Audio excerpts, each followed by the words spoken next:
Welcome Go1 partners and customers. This is Jeremy from Go1, and today I'm going to be showing you how to instantly connect your Totara instance to thousands of online courses utilizing the Go1 integration.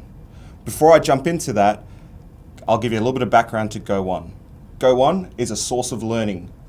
In our library, we have thousands of online courses ranging in topic areas of compliance, personal development, business tools, and much, much more. Now, let's take a look at the integration. To show off this integration, I'll be taking you through how to set it up, how to curate the content you want both your administrators and your staff to see, as well as create courses from that content. Now let's take a look at the first step. Here we have a Totara instance. I'm just going to go ahead and navigate to the site administration.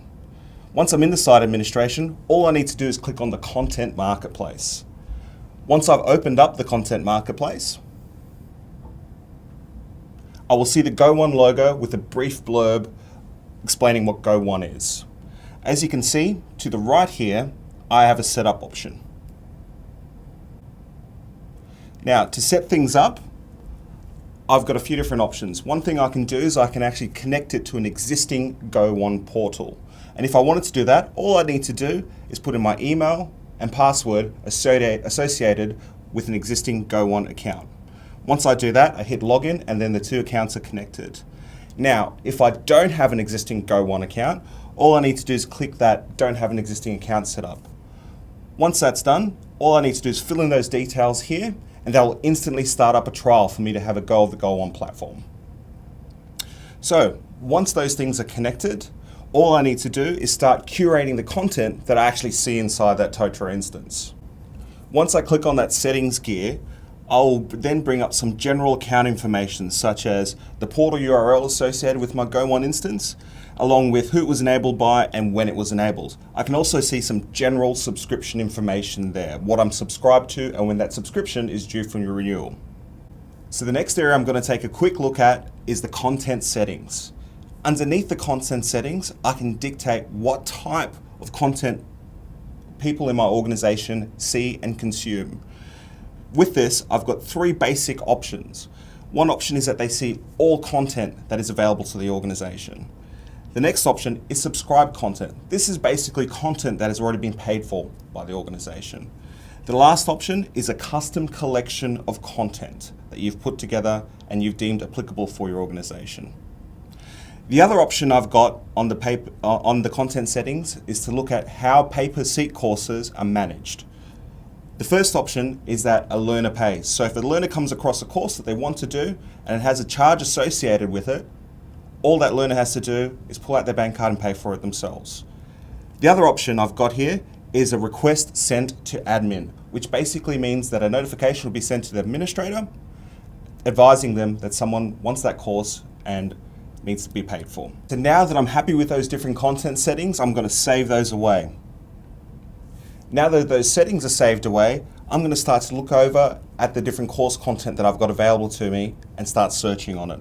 To do that, all I need to do is navigate over to the left-hand side, click under Courses, and explore Content Marketplace.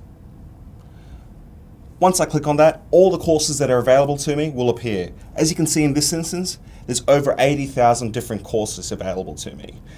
Now that can be a bit daunting, so to combat that, we've actually got a range of filtering options which go from availability, such as subscription or custom collection, as we saw in the previous tab, right through to tags, which is basically the content matter of those courses.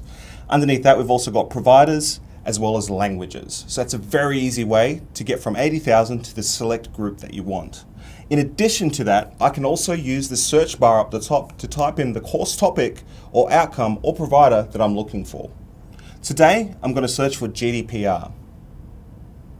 Once I search for GDPR, you'll notice that all of the search options on the left-hand side have now been updated to reflect my search. So rather than searching on 80,000, I'm down to about 19 or so different courses. Once I've taken a look at this, I figured out with this that there's a particular provider I like the look of, so I'm going to search on that provider only. Now I'm down to 5. I moved from 80,000 or so courses down to 19, now to 5. Okay, now I've found 4 different courses on GDPR that I find relevant to my organization. So I'm going to go through and start selecting each and every one of these individual courses.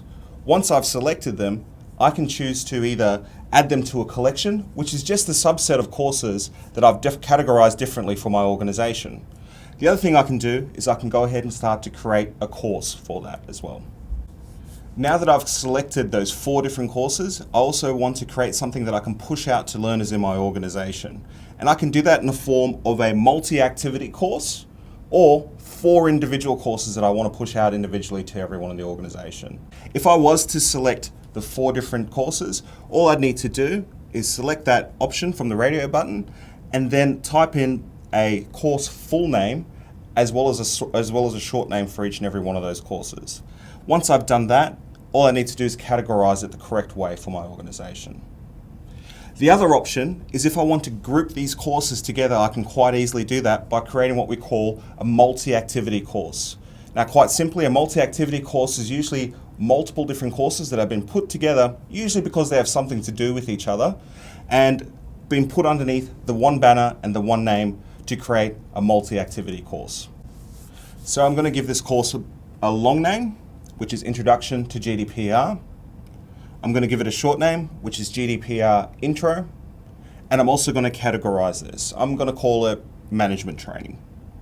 Once I create and save that, it will actually tell me if this course name already exists. To adjust that, all I need to do is make that short name a little bit more unique. And that's what I'm going to do right now. And that should then allow you to save and create that course. From there, once that's all done, that course is ready to distribute to all of your staff members. And basically, that's it. It's as simple as that. I went from a few different clicks, a couple of different filtering options, to creating a brand new course that I can distribute to all the staff members within my Totara instance. If you want access to hundreds of thousands of courses on the Go1 catalog instantly within your Totara instance, please feel free to reach out to your Totara integration partner and they'll provide you with the information. If you're a Totara integration partner and you'd like more information on how the integration works, the content catalog, or information in general on Go1, please feel free to reach out to Totara@go1.com. Thanks very much, guys. It's been great having you. My name's Jeremy and from Go1. Have a great day.